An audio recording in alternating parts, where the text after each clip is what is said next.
You doing pretty good, Oliver? Oh, about halfway. Well, that's wonderful. That's better than not hardly any. That's right. Now, this is one of my old customers here. About 50 years. Well, ever since, I guess I've been cutting yours ever since I started over there. Yeah. Be 50, soon be 59 years in February. Well, you been to the beach lately, Oliver? Or you?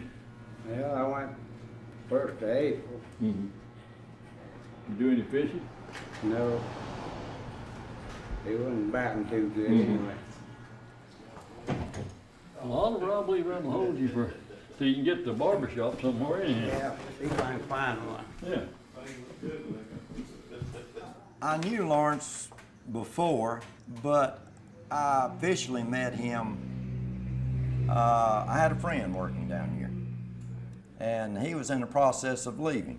He was going to another town, and we were talking, and Lawrence wanted me to come and help him a while till he found someone. He tells everybody now, he said he come here and went to work, and said, Lawrence said, I want you to help me find somebody. And he said, I've been here 42 years and you ain't found nobody yet. I'm assuming that he's found someone. No contract yet, but I'm assuming that. The chief of police at here at Drexel, what was his name? Bill Leopard? Bill Leopard. Yeah. He used to, I believe he kind of started things off here, didn't he? He was the instigator. Yeah, yeah. He was an instigator, I'll put it Yeah, that Bill way. played the mandolin, you know. On a slow day, he left his mandolin here, and even on duty, he would kind of sneak down and play a song and be on the way. Well, sort of got started like that. Me and him got started playing like that, and then Joe Patton, he come in and saw us playing, and he's living down here at right there beside J.B. Powell's then. Yeah. So Joe, he got his banjo, and he'd come up a little bit, and then just kept escalating, or whatever you want to call it.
Well, we have a Saturday jamboree back there. We have music in the back room every Saturday.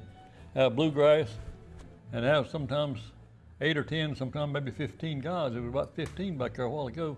It had at least 6 guitars at one time, 6 guitars and 3 mandolins. You don't need that many guitars, about 2's enough. But when somebody comes in, you can't say, you're playing a guitar, won't you just leave? A lot of folks say, what time does music start?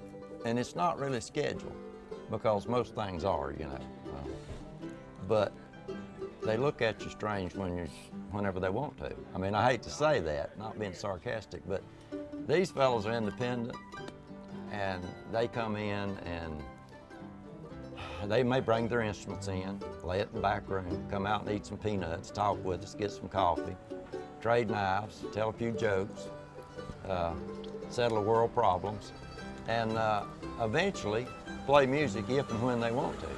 And that's hard to explain.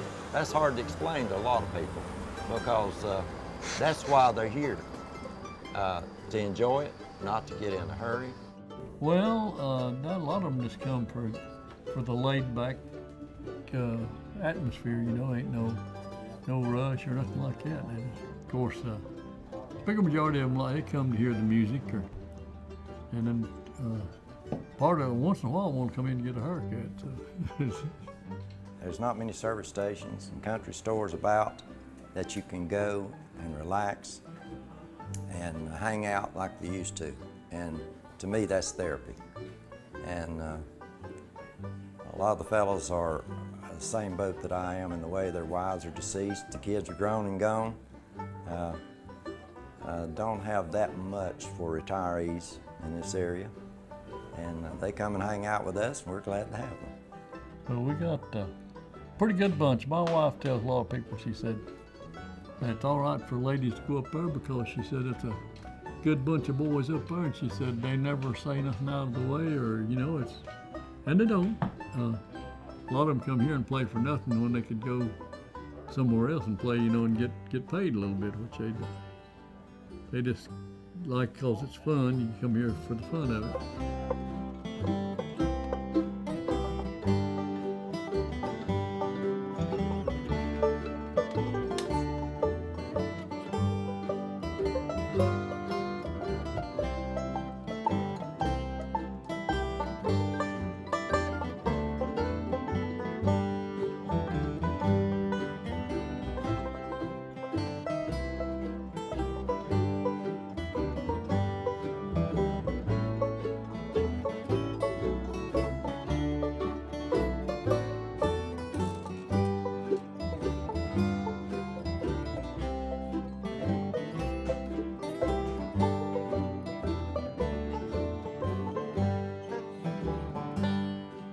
The reason I come, because I love bluegrass music. That's it. Well, I love the music fine. It's my friends. Some of the boys in our plays with me on some of the shows around here. It's in their blood, I believe. It's in mine. I mean, it's something that it's a real habit forming, I guess. A lot of people, everybody loves music of some kind, you know. I don't know, back in the late 60s, early 70s, I used to listen a little to Bill Monroe and Ralph Stanley and them, and bought me some tapes and listened to them, and I just like that sound.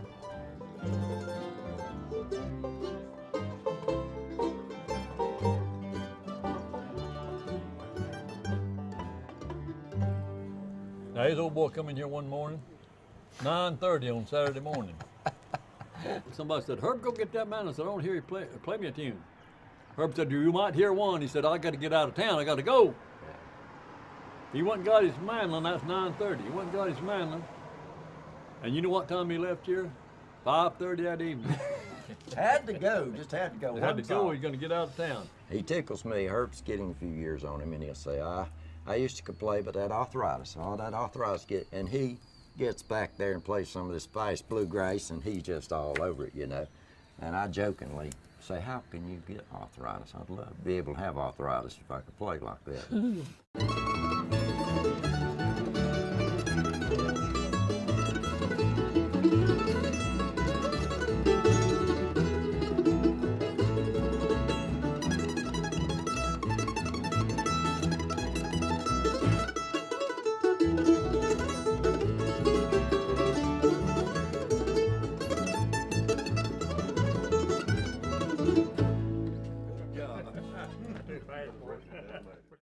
Raymond Eugene is Raymond his real Eugene name. Patton is his given name, but everyone knows him as JoJo. A lot of people want it the way it's practiced. Never happened to Joe. Every time it's played, it's different.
There's musicians right here in western North Carolina just as good as there is anywhere in the country. In fact, sometimes back here in this barbershop, you'll hear some of as good music as you'll ever hear anywhere.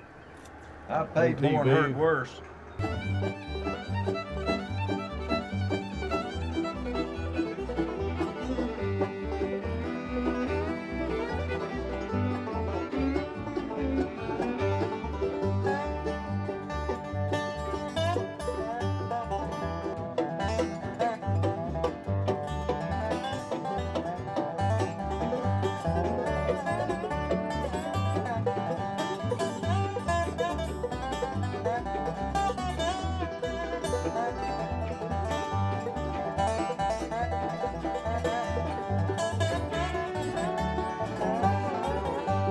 The talent that they have, the common everyday working folks, some are very blessed with voices and abilities to play musical instruments.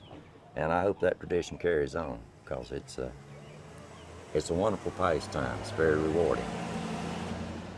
Well, I was behind the older, about my age, so it was an older lady, no disrespect, but she was opening mail. I mean, you could tell she was, and she would open that, put it over the steering wheel, and was driving and holding and reading. I mean, the open road. I'm very fortunate in that I'm doing what I enjoy.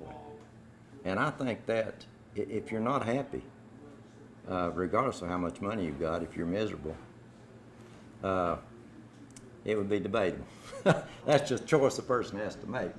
But when you're fortunate enough to be able to make a few dollars and call it a job, then that's, I think you're a very fortunate person. But you know, Dave's had a lot of trouble since he's been here. He come here, it wasn't long after he come here, he lost his mother. And then his only sister lived in Fayetteville, started back and had a bad wreck down here on 40 and killed her instantly. And then a little later, his dad got old age and he died. And then David's wife got sick. She had what they call Huntington's chorea. It's not all that rare, but you don't see too many people have it. But he had a rough row, I'll tell you. But during that time, something happened to him. He decided that he wasn't going to worry about nothing. He's been here 42 years putting up with me and had all that trouble too, so he's bound to be a pretty good fella. I often say that we're the few dummies that are left. Most have got smart and retired, made money and left, or went busted, as the case may be. Nevertheless, we're one of the few that hung around. Well, I don't know. I've thought about that a lot. I should retire, yes, but I ain't figured out how to do it yet. I need to do something, but I don't know what to do, so I just keep coming up here working every day till maybe I'll come up with an answer one of these days. I hope. I do hate to see the small town atmosphere slowly disappear, and it seems that that's the way it's going, possibly through necessity. But there is opportunities if you look for them, and I do hope that somewhere in time that there would be a young person that would be interested enough to come in here and try to make a go of it. Hopefully while we're still able to help introduce them and get them started a little bit, hopefully to help them, not us, because we've been there, we've done that. I don't want to sound too sentimental, but there's not many professions that people can come in 20 or 30 years later and call you by your first name and start reminiscing about old times, and they come with their dad or their grandfather, and we gave them chewing gum, and so-and-so was playing the guitar, and they remember details from that far back. That says a lot to me. And again, they may not stop for a haircut. They stop to see the person, or to hear the music, or to get more bubble gum. And what can you say? I think that explains it all, or it does for me, and it means a lot.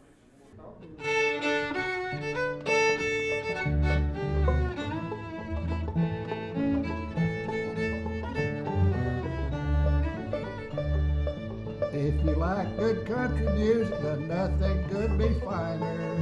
Just to spend your Saturdays in Drexel, North Carolina. Down at the barbershop, they'll do the do-si-do. Tune up the five-string banjo and rosin up the bow. They'll pick up their instruments and then they'll stroke a beat. You'll slap your friend right on the back, begin to pat your feet. Every day's a holiday down at the barbershop. It'll put rhythm in your feet, you'll do the hippity-hop. Bald-headed man's brush. You brush your head, then you take this shine rag and buff it, shine it. This here is a washer and a dryer. And that right there is a real easy one. That's a quarter pounder. Down at the barbershop, you'll love that country sound. Folks will come from far and near to listen and hang around. Someone will get carried away and do a dance called the buck. If it's not the barber man, you can get a fresh haircut. This is donut seeds. Donut seeds. That right there is a, see them little tacks? It's a tack shelter. A unique bear catcher. You go out in the woods and you sneak up behind a great big old bear and you stick him in the rump and drop it down over a stump. Just be sure you've got a stump before you stick him because you probably make him mad. Ladies are always welcome there to hear them pick and grin before the Saturday has passed through the big bunch of men. Down at the barbershop, folks come from miles away. They'll come in the early morning, there they'll stay all day. Because you're made to feel at ease to hear that country sound. It's hard to tear yourself away, you just want to hang around. You know, about everybody around here is dying out. They really are. Main thing is to enjoy it, every minute of it. Do a little western swing and lots of old bluegrass. Just dance away your troubles, oh how the time does pass. Then you'll want to come again where music is no finer.